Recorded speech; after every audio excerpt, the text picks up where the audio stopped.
गिबियावनो बयखौबो बड' निउस इउटुब चेनेलनि गोदान खौराङाव बरायबाय। नोंथांमोननि थाखाय बे समाव माखासे खौरां लाबोदों।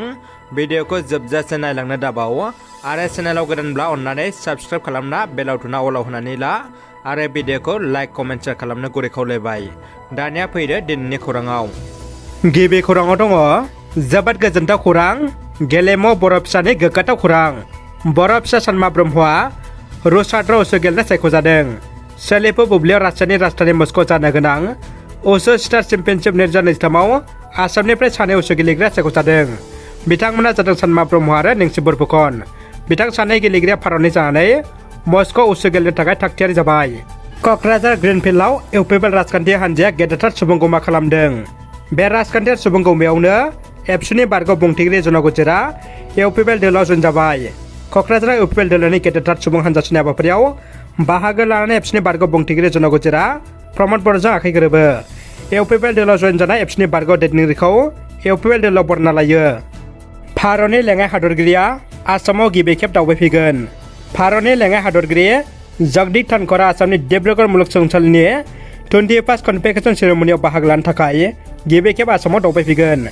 डिब्रुगड़ मुलुगसोलोंसालि 21st कनभकेसन सेरेमनियाव जगदीप धनखर, आसामनि रायजो बेंगिरि गुलाब चांद खाटारिया, गिबि मन्त्रि हिमन्त बिश्व शर्मा, सोलोंथाइ मन्त्रि रमेश पेगु आरो रायजोनि इउनियन मिनिस्टार रमेश टेलिजों लोगोसे बाहागो लागोन होननानै मिथिनो मोननाय जादों। भारतनि लेङाइ हादरगिरि जगदीप धनखरआ मणिपुरनि तामानजुरि मुलुगसोलोंसालियावबो दावबायहैगोन होननानैबो खौरां मोनबावदों। उदालगुरि जिल्लानि माजबाद थारानि सिङाव थानाय सिखारि दाङा ओनसोलाव आसाम पुलिसनि गोख्रों सिग्रोमनायाव गोबां बिबांनि आयेन बेरेखा हाथियार बोखांनो हादों।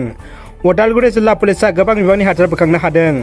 सुलुंनिफ्राय मिथिनाय बायदिब्ला माजबादनि आसाम अरुणाचल सीमा ओनसोल सिखारि दाङानि 0 पइन्टनिफ्राय गोबां बिबांनि हाथियार बोखांनो हादों। माजबाद पुलिसनि गोख्रों संदाननायाव हाथियारफोरखौ बोखांनो हायो। बोखांनो हानाय हाथियारफोरनि गेजेराव दंमोन गं 6 AK-47, गंसे पिस्तलजों लोगोसे मोनदाइन मेगजिन आरो गर 9 गोथां गुलि।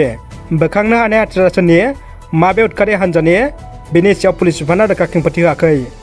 क'क्राझार सहरनि साखाथि ग्रीनफील्डआव दिनै 3 मे खालाराव UPPL दोलोआ गोजोन आरो खौसेनि फारसे हानजा सुनाय एबा रेली फर हेपिनेस एन्ड प्रग्रेस लोगोसे गेवलां मेल हाबाफारि लादों। क'क्राझार साब डिभिजन सिंनि गासै मोनद' बियाफारियै सालाकाथि, बावखुंग्रि, देबोरगाव, बनरगाव, दतमा, फुगेरागामनि UPPL दोलोखौ मोजां मोनग्रा लोब लोब रायजो राजाफोरनि नुजाथिनायाव दिनै बे हाबाफारिखौ लानाय जादों होनना मिथिनो मोन्दों। हाबाफारियाव बाहागो लायो BTRनि गाहाय प्रमद बर', आसामनि मन्त्रि उर्खाव ब्रह्म, लोगोसे UPPL दोलोनि MCLA, MLA दैदेनगिरि बिथांमोना बाहागो लायो। गिख्रंथाव बारहुंखा अखाया गोबां खहा खालामदों धेमाजि जिल्लानि थेलाम लखिमपुरनि गामि ओनसोलखौ। गिदिर गिदिर बिफां बायथेनायनि जाहोनाव राजा लामानि थांलाय फैलाय राहाया बन्द जादों। मैया बेलासियाव फैनाय गिख्रंथाव बारहुंखा अखायाव सिलिंखार खालामदों थेलामनि गोबां न'खरनि न' बां बारिखौ। गिलु बालु बारहुंखायाव बांसिनै गोहोम गोग्लैदों जनायनि थेलाम नेपालि बस्ति माजुलिफोरजों लोगोसे गिदिर गिदिर बिफांफ्रा 512 राजा लामायाव बायथेनायाव थांलाय फैलाय राहाया बन्द जायो। गुबुन फारसे ओनसोलनि रायजोफ्रा बिफांफोरखौ दाननानै लामाखौ बोस्रांनायखौ नुनो मोन्दों। दानिया फैदो जोबथा खौराङाव। गोजोनथाव खौरां, आसना बर'आ साब जुनियर वुमेन्स आसाम हकि आन्डार 16आव सायख'जाबाय। बाक्सा जिल्ला सिङाव थानाय सिमला जाराबारि गामिनि आसना बर' बिमा श्रीमती सिमिलि बर', बिफा रुंसारि नाग्रा बर'नि फिसाजोआ ओनसोल नाङैनो आरो बर' माहारिनि थाखाय साब जुनियर वुमेन्स आसाम हकि आन्डार 16आव बाहागो मोननाया गोग्गानाय लाबोदों आरो लोगोसेनो बिथांखौ 63 नं सापागुरि समितिनि मानगोनां बारग' MLA बिथां थानेश्वर बसुमतारिया लोगो हमना आसना बर'खौ बरायना फैदों।